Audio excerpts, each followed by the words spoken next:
these murky waters on the River Hamble lies some remains of a medieval ship. But this isn't just any old ship. We're hoping this is the Grasse Dure, Henry V's huge flagship. In fact, it was so big that no bigger boat was built for another 200 years. But amazingly, she only ever had one voyage, and after Henry V's death, she was just abandoned and left to rot. So was she too big to sail? Was she a failure? And how much of her lies under here? We've got just 3 days to find out.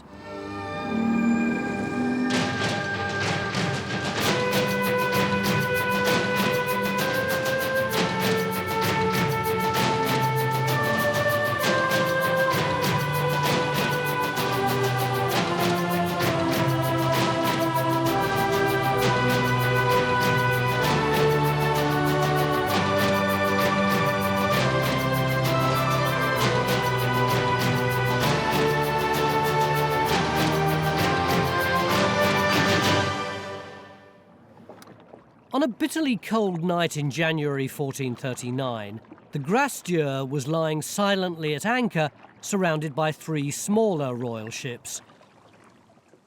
The story goes that this huge royal battleship was struck by lightning and burnt to the water. Strangely enough, the other ships weren't damaged. Nearly 600 years later, the skeleton of a huge ship is still visible on the bottom of the river. John Adams, who was one of the leading archaeologists on the Mary Rose, has no doubt this is the Grasse Dure. So how are you going to prove it? We're going to put a trench over the stern and look at a part of the structure that we think most information is going to come from in the time available to us. On a practical note, how the hell are we going to get the dirt out? Well, we're going to excavate essentially just as you do on land, with trowels, paintbrushes, etc. But we'll suck the spoil away with a water suction dredge, and that has the effect of keeping the visibility a little bit clearer. Francis, you're musing. I am, Tony. I mean, how did they get such a socking great ship up this little river and then get it lodged in the mud? Well, they cut what we call a mud berth, and that would have been a big trench into the side of the riverbank, probably cut at a very low spring tide, and that would have allowed them to get another 20 metres into the bank, and so that it would have still allowed traffic to carry on past. Phil, you've got a luxury on this one. You don't have to wait for Geophys to finish before you start digging. Brilliant, isn't it? No, but I also don't have a big yellow digger, do I? We could drive one in if you like. Henry V was the most powerful king in Europe after defeating the French at the Battle of Agincourt in 1415. In just one day, the English wiped out most of the French nobility. Even though Agincourt was the last great land battle of the 100 Years' War, the French and their powerful allies, the Genoese, posed a continual threat on the seas with their huge warships called carracks. Henry V kept his royal navy here in the Hamble River. Unlike Southampton, which had been raided several times by the Genoese, the Hamble was a safe anchorage, protected from the invaders by a chain across the river mouth.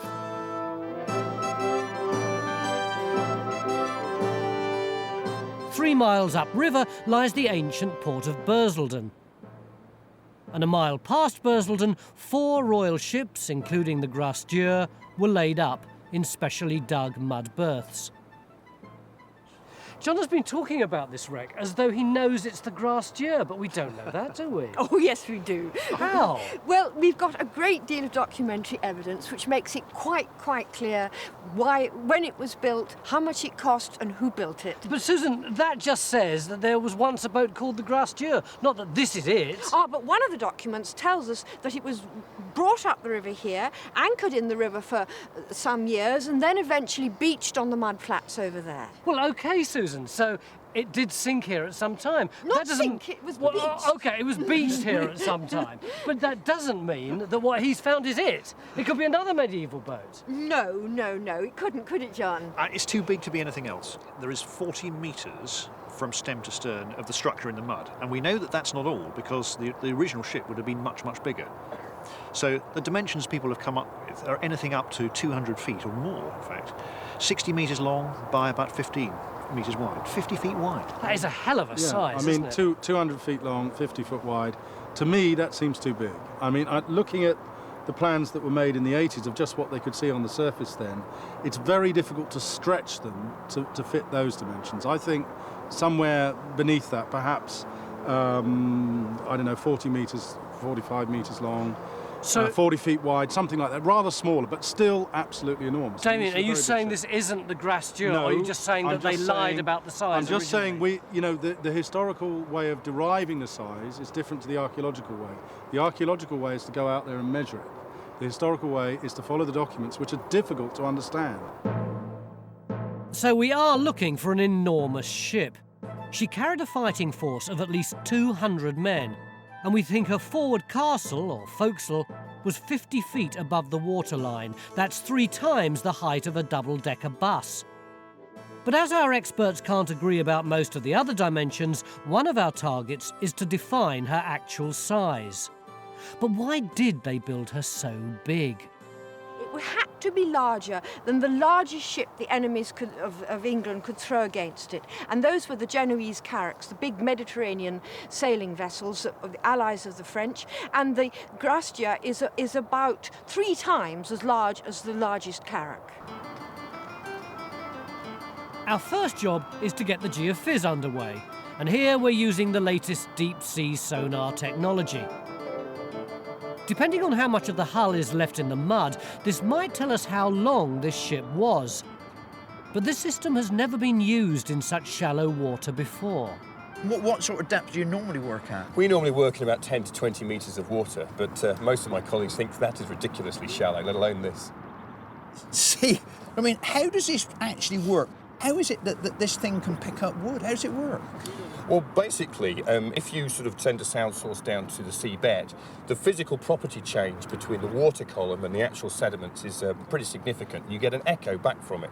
And what we've found out is there are also big physical differences between the wood and the sediment. So we also get an echo from that. So hopefully we'll get echo both from the seabed and maybe wood buried beneath it. And you should actually get a 3D image of the boat. Well, that's what we would hope to do, anyway. This is the first time that this wreck has been excavated by divers. Once the diving begins, 2 of them, including John, will be working flat out for hours on end. But before anyone can get in the water, there's a huge amount of preparation to do. These safety checks are essential, but they're swallowing up our valuable time. Function checks completed, all working correctly. Comms check 1, 2, 3, 4, 5. 5, 4, 3, 2, 1. Loud and clear. Yeah, loud and clear also. We think that at least 17 ships of Henry V's Royal Navy were maintained and overhauled at Burlesdon, a mile towards the sea from our site. Stuart would like to know more about this busy village in the time of Henry V. With so much royal business, Burlesdon docks must have been a focal point for trade. If Stuart can locate the medieval shoreline, then he can begin to piece together the layout of the ancient port.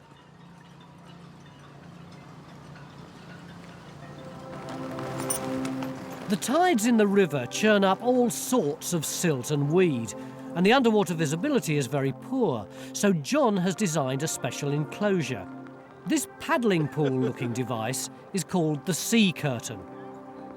Once anchored over the trench, the sides can be let down and secured to form a tank. The water inside can then be pumped out through a filter and returned into the enclosure, clear of silt. Well, that's the theory, but it's already taken half the day just to inflate it and get it in the water. It's just after lunch and the tide is slowing down. John's getting ready to dive. Chin up just a little bit, mate. Yeah, in, fingers. Everything else is ready. Each diver has a companion on standby in case there's a problem. Contents gauge. Carabiner. Suit inflation. You okay? Get diver in the water, please. But there's little point in Phil and I taking the place of the 2 working divers until the visibility is far better and they've started to uncover the wreck. Left surface. John has chosen to dig across the stern of the ship in a trench about 2 by 2.5 metres. The depth of water at the moment is only 2 metres, but the tide's still running. The visibility is extremely poor, and there's a huge amount to get ready before the serious archaeology can begin. John's still positioning the anchors for the sea curtain. I was rushing around like crazy till just after lunch, and now everything's just gone, ugh. That's really frustrating. Why? Well, nothing's happening. Look at this thing. It took them hours to blow this up, and it's just been sitting in the water forever. Well, look, no, I mean, I disagree with you. I mean, I know it's disappointing. I want to go and see this boat, don't get me wrong. I mean, it looks like at least I've got my feet in the water. But, I mean, look, this is a difficult exercise. A lot of it is experimental. That has never been tried before. So, I mean, we've got to get it out there, we've got to test it, and we can't run it until we've done all this. The first people to investigate the wreck were the Victorians, who thought the Grasse Dure was a huge Viking ship because her hull was clinker built. This was an ancient technique using horizontal overlapping boards, still used today in small boats. The wreck diggers noticed the old ship's hull was made up of not 1, but 3 planks of oak fastened together with huge ship's nails. Nothing like this had ever been seen before, and not surprisingly, archaeologists since have been asking questions. To understand just how this royal ship was built and the problems the medieval shipwrights faced with a ship of this size, Damien is going to reproduce a very small section of this extraordinarily complicated hull.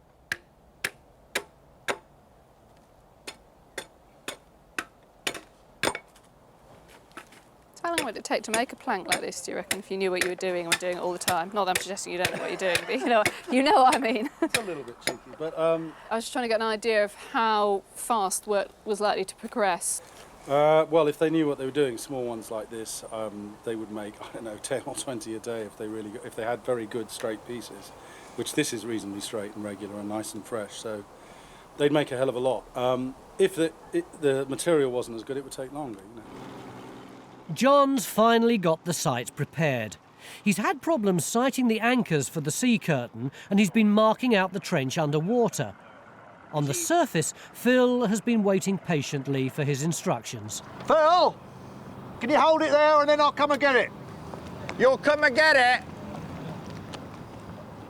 We're so nearly ready to go, but no end of optimism will make up for the fact that we've probably lost a whole day just getting the site ready. Can we pass that line to the diver?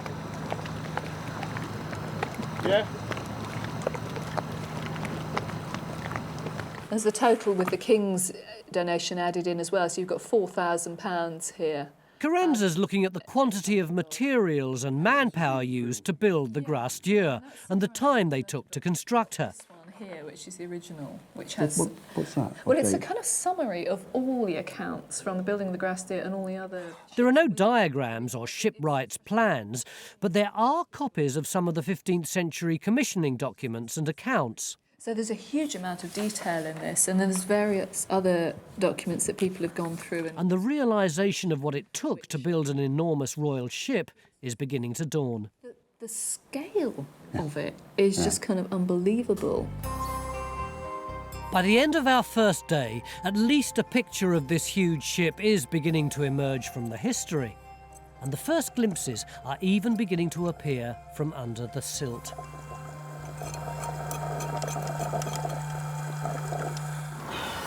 OK, well done, John. Are you well? Yep, diver well. Diver well. Roger that. Could you see much down there? Yeah, quite a bit actually. Like what? I could see about 1.5 metres, and by the time we finished, we cleared off about 2 metres of the ship's structure, so you could clearly see the black timber against the seabed. But we are a long way behind, aren't we? It's been such a frustrating day. Well, these things always take a bit longer than expected, but no, I think we've done quite well, really. We've got the trench in the right place, the enclosures moored down, the boat moorings are all set, so we could carry on and do a night shift, but... You're so cool and so relaxed, and I tell you, they're all champing at the bit out there. Are we going to get to see this wreck? We'll find out tomorrow. It's the beginning of day 2 on our excavation of Henry V's huge flagship, lying here on the bottom of the Hamble River.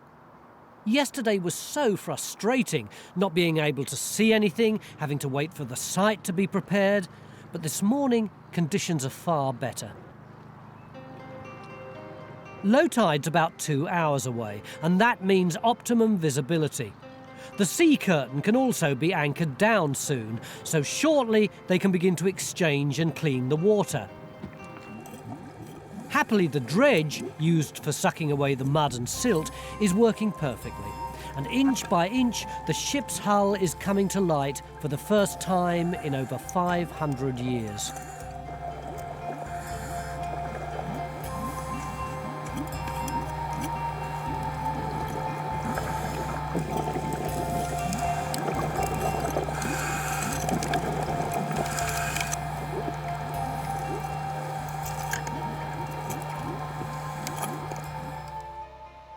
With Susan and John's help, Raysan is working on a 3D picture of how the Grasse Dure might have looked.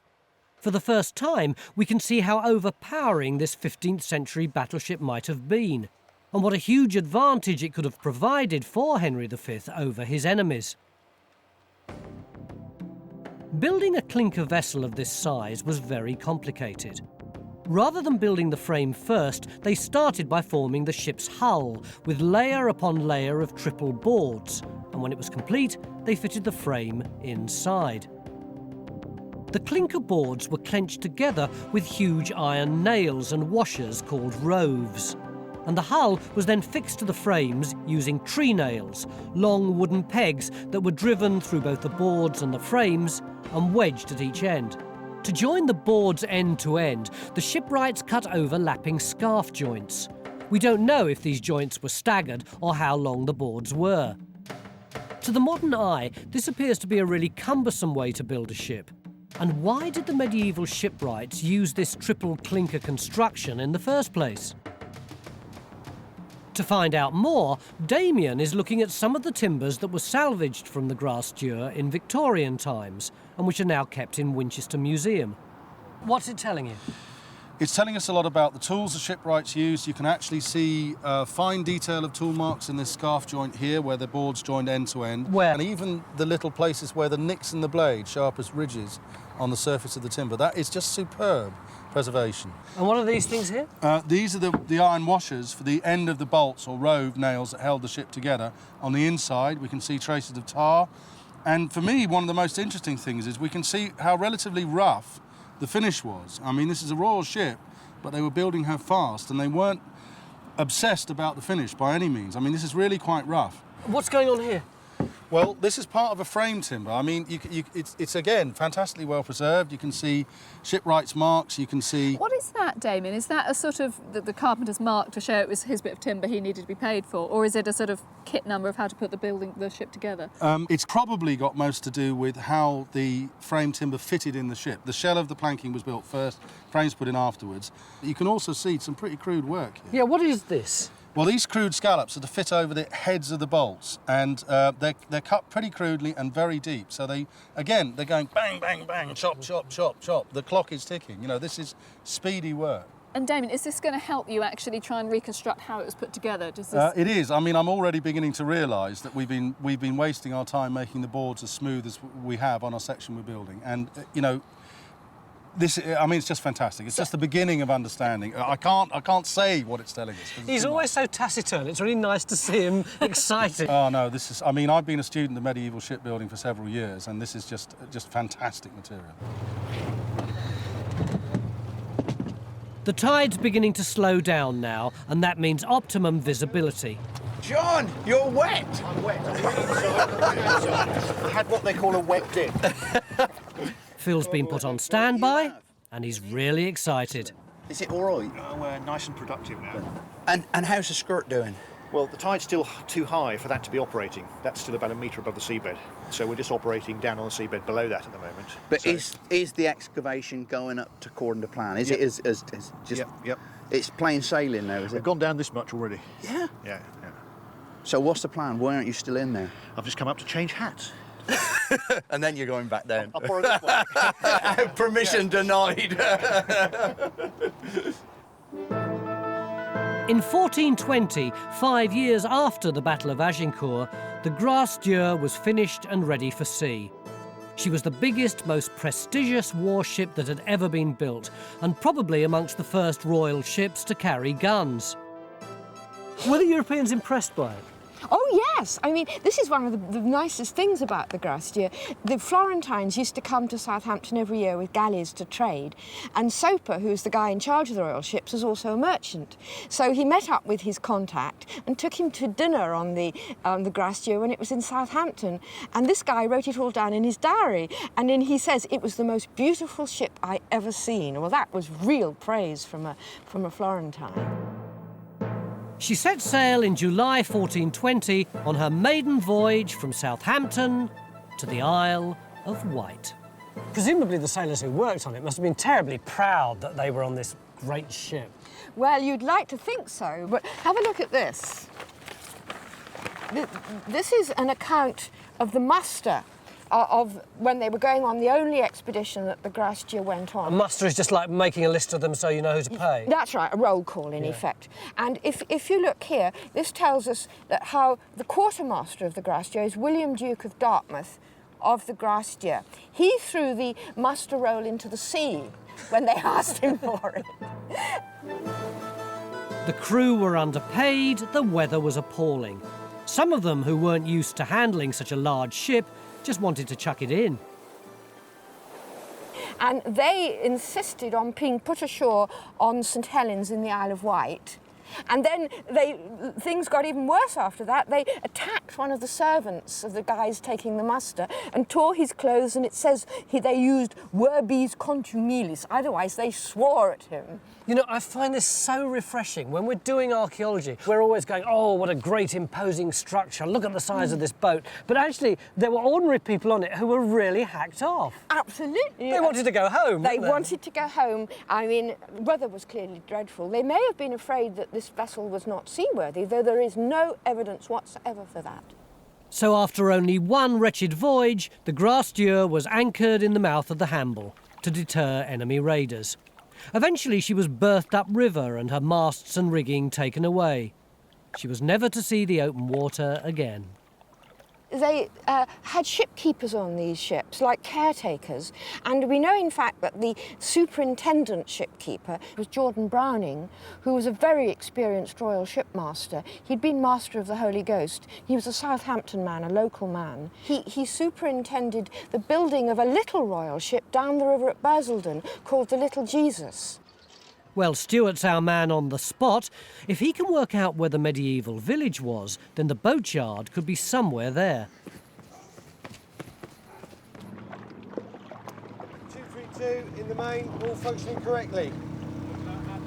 Ready to hat the diver. You happy, Phil? I am overjoyed. I can't tell you how long I've waited for this. Good. It's mid-afternoon on day 2, and Phil's moment has finally come. You happy? I am absolutely happy. Diver 2 ready to enter the water. But there's a problem. John hasn't been able to secure the sea curtain to the river bed properly, and the water exchange isn't working. So Phil's going to have to take a chance with the visibility. Tony to Phil, can you hear me? I can hear you, Tony. What's it like down there? Like a pea soup, actually. Can you see anything of the boat? At the moment, I'm attempting to find it, but I feel I'm going to follow John. He said, follow me. And I'm going to stick into him like a... Whoa, there he is. You've got to bear with me, Tony, because I cannot see a single thing. I cannot see a thing. The visibility is literally, it can't be no more than a foot maybe. I cannot see the boat, but I know it's here.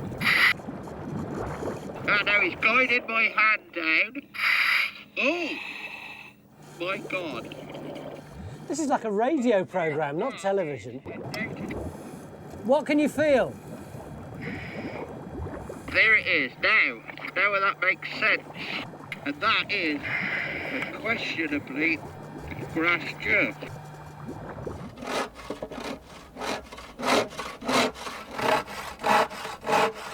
Damien's ready to put together his section of the triple-boarded hull. He's just waiting on some nails he's ordered from local blacksmith Colin Phillips. Oh, hi. Hi. Oh my God, they're enormous. Frighteningly big. Yeah, unbelievable. And someone was telling me that you'd actually weighed these. And what sort of weight is that then? 1 pound and 8.5 ounces. It's unbelievable. There's a huge amount of iron. And these are the rows. Brilliant. I mean, these are incredible. These are just so much bigger than the examples that we normally deal with. I mean, they're twice the size, basically. The job will be to see if we can actually cut these and rivet them, because they are so massive. OK, thank you. All right, then. Less than 20 years after her maiden voyage from Southampton, the Grasse Dure was struck by lightning in her mud berth and burnt to the waterline. 10 men spent over 3 months salvaging 8 tons of precious iron from her hull, presumably on the orders of her masters in Burlesdon.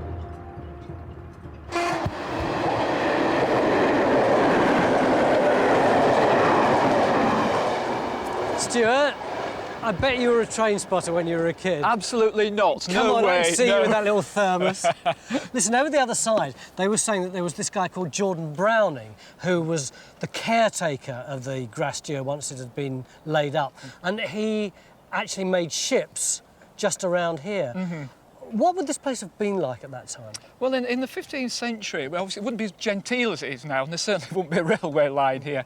But the present foreshore of the river, that's very much where it would have been at that period. And the water line would have come through here to the edge of that car park there. Yeah, yeah. Run along to the edge of the car park over here to where the road is. Yeah. And then swept back out to there. It's like a huge creek. All this would have been creeks, mud flats, that sort of thing. Do we reckon that Jordan Browning's boatyard could have been around here then? Well, the one thing I'm reasonably certain of is that the focus of settlement at that period would have been in this area. The church is up on the top of the hill there, at the end of this creek, and that's where you'd expect the boat building to start from in that period. This would have been an industrial community, boatyards here, hammering, carts being brought backwards and forwards, that sort of thing. Lots of smoke, lots of activity. Do you want to get the number of that train? So Jordan Browning's boatyard could have been there. So most of the boat building foreshore of medieval Burlesdon appears to be under the railway line. Tomorrow, Stuart's going to pinpoint the creek between the foreshore and the church with Francis, who can open some test pits. John and his team have been diving for 8 hours now and are making really good progress, even in the poorest visibility. Because this is almost vertical. Because the stern's about here. The other isn't it? side is just about here. Yeah. It's not far away. These are really tough conditions, even for the most experienced divers.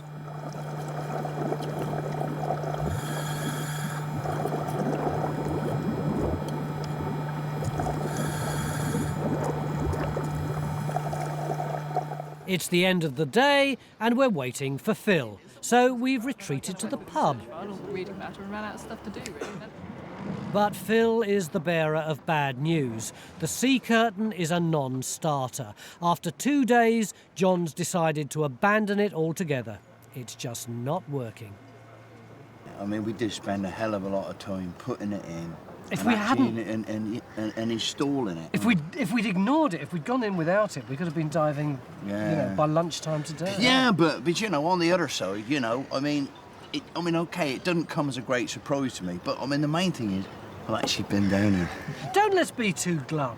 We may not have seen the Grasse Dure. I've seen the You have not seen it. I have seen it. It's about that far away, but I have seen You the Grasse saw it like a short-sighted mole. I saw it. As I live and breathe, I saw it. Tomorrow, let's hope that we can see it a little bit clearer. And tomorrow, I'm going to get down and have a look at it, all right? Yeah. Beginning of day 3 in our search for Henry V's flagship, and yesterday was so frustrating. Phil managed to dive the wreck eventually, but the visibility was so bad he couldn't see anything, he could just feel it. And we had been proposing to put that orange sea curtain round it and pump it full of cleaned water to improve the visibility, but it wasn't the greatest experiment in the history of diving, was it? Archaeology is all about interpretation, Tony. And I think it worked brilliantly, actually. We now have a working system, and I now know that that device will work really well in another situation. So it was a great experiment, it's just that we can't use it here. Well, in 3 days, it's just too much of a rush to get it deployed. So are we going to be able to dive the wreck today in circumstances which will allow us to see it? If you come in when the water's moving just gently enough to take away the sediment, then you'll see what I see. I'd really it's love fantastic. to, mate. Yeah, now we've been making great progress. Show me what you have soon. Okay, well, we opened up a trench across the stern of the vessel, and we've got a series of frame timbers coming up almost vertically, with the outer planking still attached. But what's rather nice about it is that we can actually see part of the construction sequence. These are the scarfed ends, the tapering ends of the planks. And this is one of the things that we've been wanting to find out, actually how long these planks are. So we can now follow those and find the joints at the other end. What's this? Well, this is to give you an impression of the three-dimensional setup of the structure that we've got. Here are the frames coming up, massive things. And this is the planking still in position, stepping down, sort of clinker fashion, down into the seabed. Are we going to be able to get on any faster than we did yesterday? Faster? You can't make me work any faster than I did yesterday. We've been champing at the bit, and all the time he's so easy, so relaxed. I hope you're right. Let's have this conversation at 6 o'clock tonight. Right, yes. Yeah, that's fine.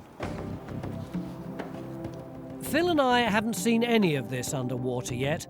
John's trench is 2 metres from where the ship's rudder would have been. He's seeing both sides of the ship's hull, with the triple thickness planking tapering down to the stern post.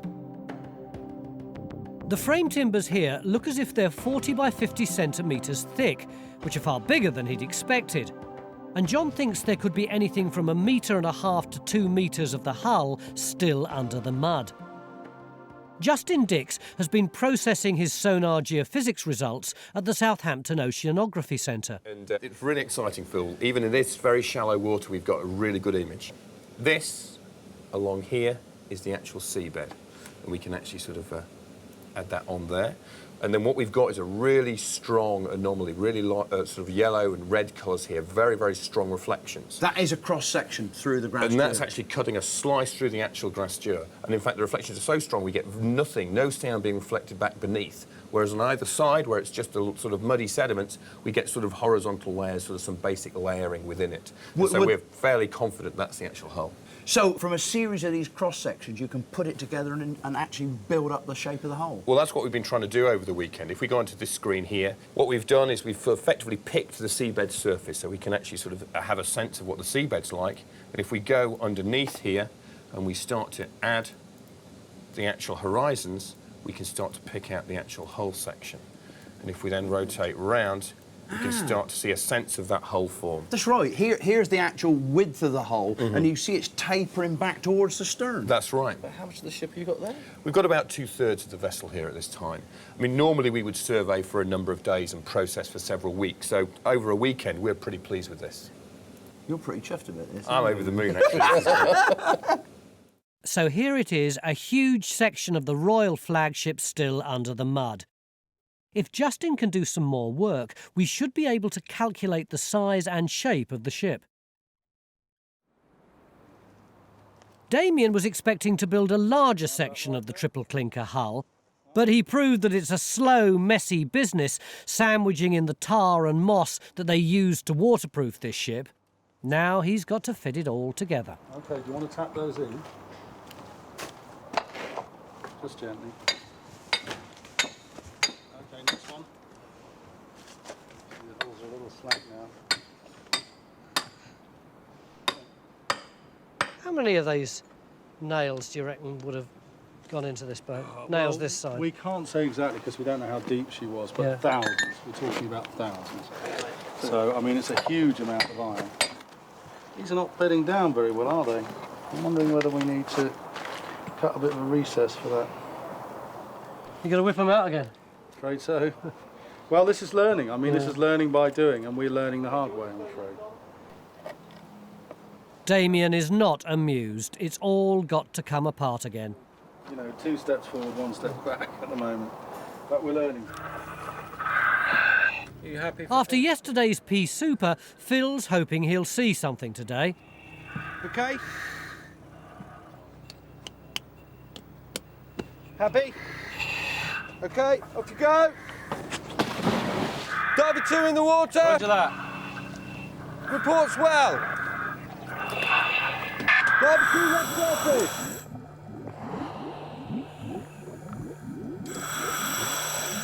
This is much more like it. The visibility's so much better. Here are the massive frames John's so excited about, and the side of the ship, which is dropping away to the right. There's a huge tree nail, which looks as fresh as the day it was driven in.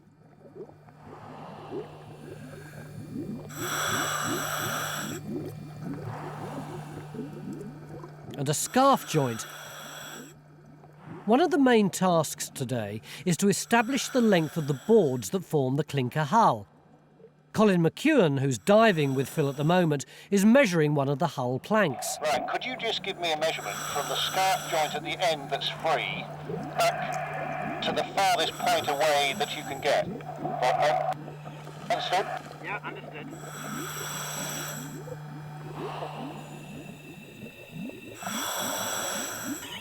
Topside diver 1. Topside. Can you tell John the plank is 2.43 metres long? This is a new discovery. Everyone thought the ship had been built using boards no longer than 2 metres. 2.43, roger that. Stuart has been searching for medieval Burlesdon. Yesterday he found the outline of a dried-up creek below the church, which he's sure is the centre of the ancient village. Today he's identified a building on the 19th century tithe map near the water's edge. It's this building just here, number 3. Now, if there's a storehouse there in 1839, and it's at the end of this feature here, which is the foreshore, that would imply it's up on dry ground, i.e. we're definitely on good land there. So it might be the sort of area that has a continuity of tradition that have been used for storage and so on. That might be a good place to examine. Francis has got 2 test pits on the go. In this back garden, he's looking for the storehouse. The other he's put in just along the street to see if there's any evidence of the medieval shipbuilding on Stuart's projected shoreline.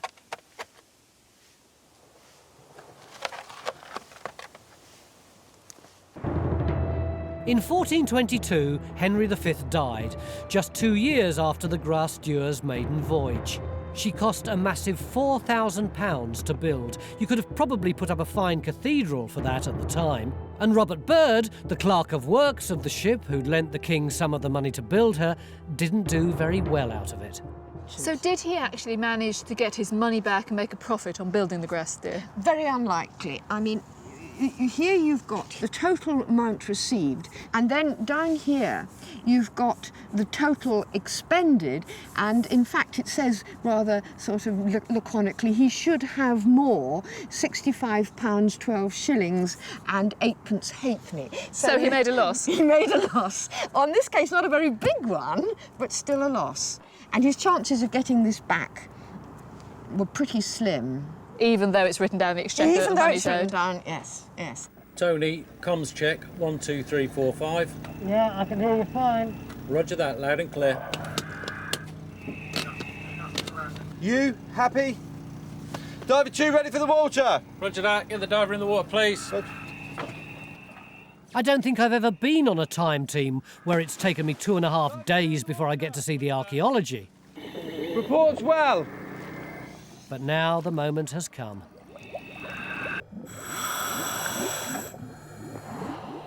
As I get closer, I'm trying to imagine all those medieval shipwrights putting her together.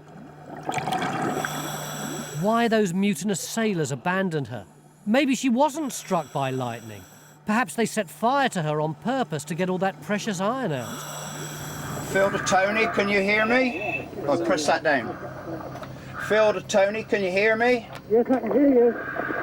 Are you as amazed as you should be? It's really fantastic. When I first got down, the visibility was just like being in a swimming pool. But there's so much of it here, Phil. I know, it just seems so bizarre. I mean, we two who've actually seen it are giggling and bubbling to ourselves. We're a couple of idiots. Phil's absolutely right. You can't possibly tell how big she is until you get down here. Now I can see for myself the massive frame timbers, with the side of the ship disappearing away.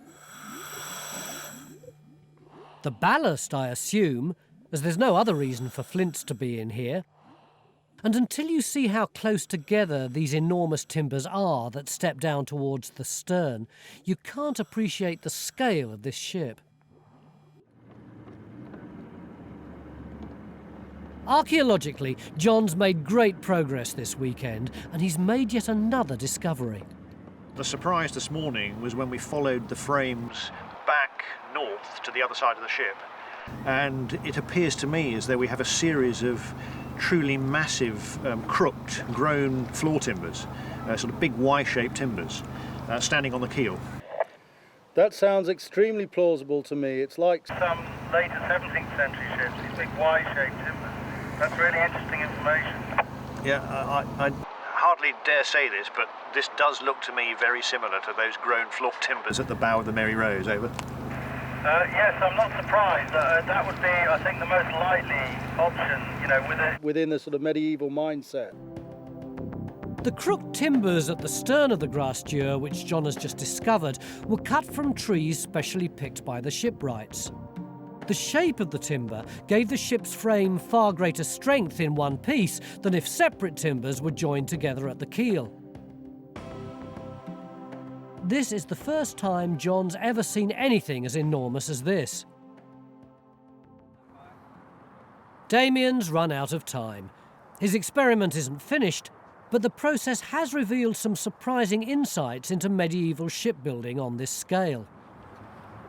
We've learned things like that these absolutely massive nails, which are basically 4 times the size of your average medieval ship nail, just can't be worked the same way that the smaller nails can be. I think they may well have actually got blacksmiths to cut them individually off the ship before they use them, because cutting them off the ship's a lot quicker. And then chase these in? And then they might recess them in where they had to. If the nails were square, they wouldn't need to do that.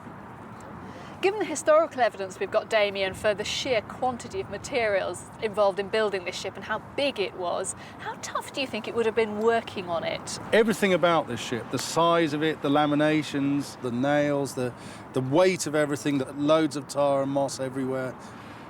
It's complicated, it's difficult. I don't think it would have been a popular ship to work on myself. So perhaps they'd have started off thinking they could just scale up and it became more difficult the minute they started trying to do it. I think all the shipwrights were schooled in a simpler tradition, which ultimately goes right back to the Iron Age. And they were struggling in new circumstances, having to build enormously bigger ships. Cannons were coming in, oceanic voyages and so on. And really the technology wasn't up to that. My view is that it's really a bit of a technological dead end. The Grasse Dure heralded the end of the great clinker ships. By the time Henry VIII launched the Mary Rose nearly 100 years later, the old clinker technology had given way to a radically different carvel design, using parallel boards fixed edge to edge onto a rigid frame. This morning, Francis and Stuart started to look for the medieval shoreline in Burlesdon. One of their targets was the remains of a storehouse near the old dried-up creek. Francis, I reckon this must be the most impressive rhubarb plant in England. I hope your archaeology is as exciting. Well, actually it is, Tony. This is the storehouse. We've gone down and we've hit lots of rocks. And I think these are footings for walls or something like that. We don't know what date they are. But next door, right, dug a little hole and came up with this. Now that makes me very excited. It's a bit of pottery dated about 1450. So that is right on the money for the Gracedieu. And then we've also found in that trench a large-headed nail that could be something to do with ships, but we don't know for sure yet. What does it tell us? Well, what it tells us is what Burlesdon is in the late 15th century. Burlesdon seems to be, I think we're right in our original assumptions, between there and just beyond the main road which exists today. So that's the Burlesdon of the 16th century with the creek out in front of it. So if Stuart's right, this dried-up creek just by the church could have been at the heart of medieval Burlesdon and the centre of a royal shipbuilding business which would grow and diversify for centuries to come, or at least until the railways came along. Carenza has discovered that the practicalities of building the Grasse Dure were astounding. It's a remarkable testament to the courage and ambition of those medieval shipwrights. I mean, what's really struck me is the sheer quantities of everything that was required to build it. I mean, there's thousands of gallons of tar and pitch are needed to waterproof it, 38 tons of rope for the sails, never mind anything else for the sails. There's 23 tons of iron required to make 52,000 pounds of nails. That's just the nails on the ship.